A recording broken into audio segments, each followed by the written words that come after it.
And Isaac called Jacob and blessed him and charged him and said unto him, Thou shalt not take a wife of the daughters of Canaan.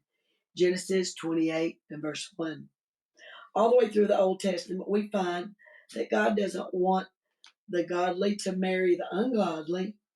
That again is my reason for believing that in the 6th chapter of Genesis, where it says the sons of God looked upon the daughters of men, it's saying that the godly line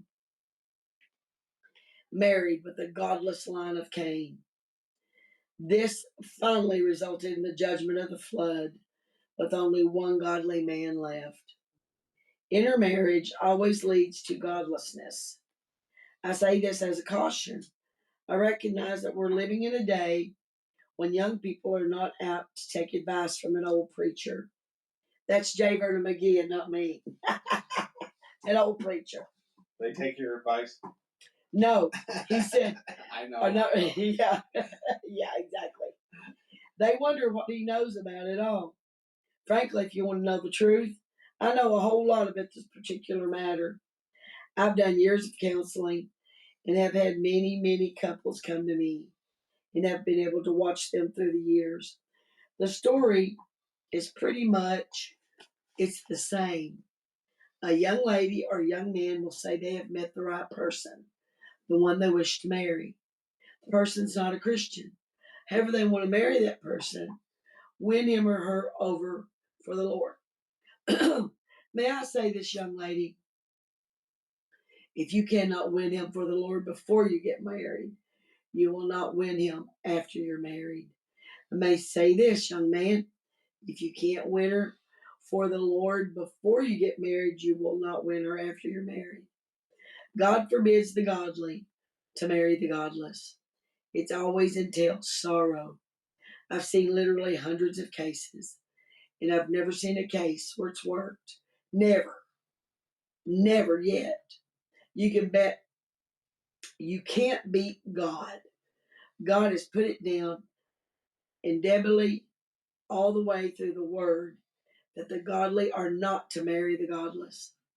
Be you not unequally yoked together with unbelievers. For what fellowship has righteous with unrighteous? And what communion has light with darkness? That's 2 Corinthians 6:14. The New Testament strictly tells Christians they're not to be unequally yoked. You don't get unequally yoked by sitting on a platform with an unbeliever, as some critics have accused me of doing. You do it by intermarrying. That way you join up with them, and God strictly forbids it. Verse 9? No, I just didn't know if this was. No. Oh, okay.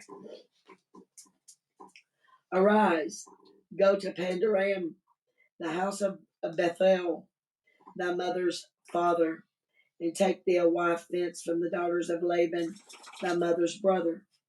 And God Almighty bless thee, make thee fruitful and multiply thee, that thou mayest be a multitude of people. Give thee a blessing of Abraham to thee and to thy seed with thee, that thou mayest inherit the land where thou art a stranger, which God gave unto Abraham. Genesis 28, 2 and 4 through 4. Now it's obvious that Isaac understands that God has given a blessing to Abraham and God transferred it to him. That this blessing is to be passed on to his son Jacob. Isaac sent away Jacob and he went to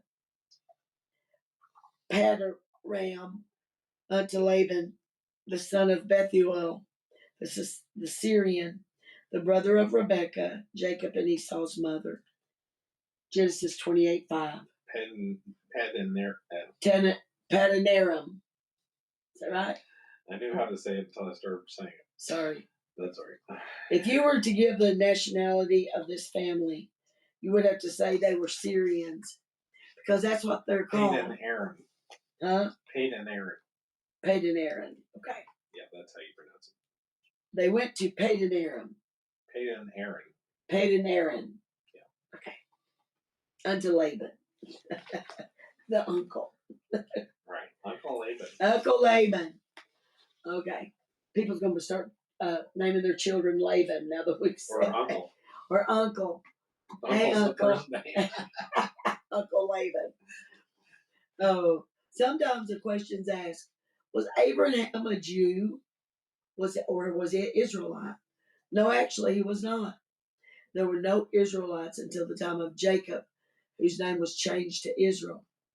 His 12 sons were Israelites. The line came from Abraham. He's the father of the race. But you're not going to call Abraham a Midianite, I hope, and yet he is the father of Midianites also. When Esau saw that Isaac had blessed Jacob and sent him away to Padanaram, Padanaram, to take him a wife from thence, and that he blessed him and gave him charge, saying, Thou shalt not take a wife of the daughters of Canaan. And that Jacob obeyed his father and his mother and was gone to Padanaram. Hey, I said it right.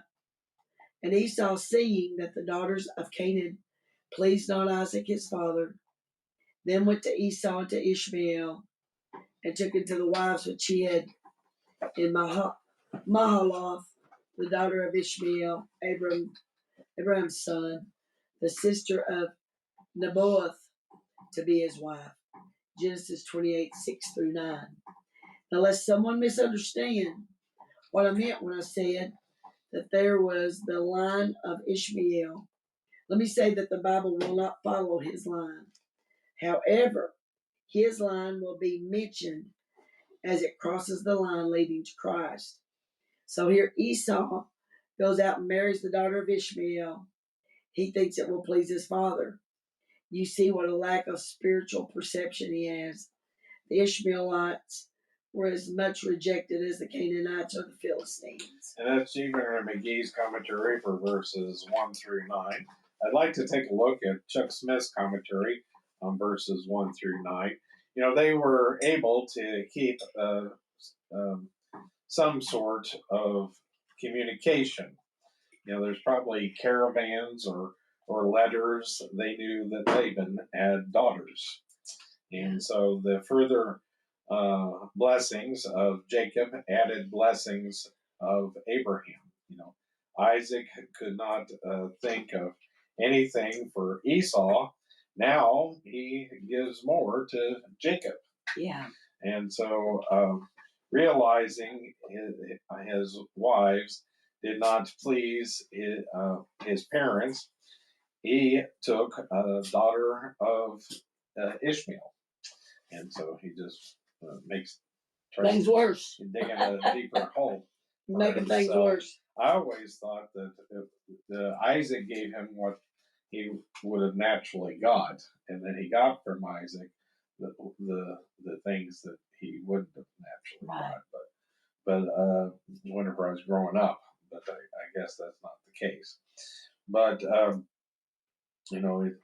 one of the things is a lot of Christians like to do dating evangelism.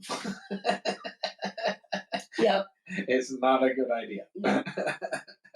Okay. You can't win people over if they're not going to be Well, won over even anyway. friends. I had a friend in high school. He liked to bring me along because I was a Christian and full of joy, and I'd laugh at everything. And so it made his buzz a lot better whenever he was drinking. Well, he converted me rather than me converting him. That happens sometimes. The next section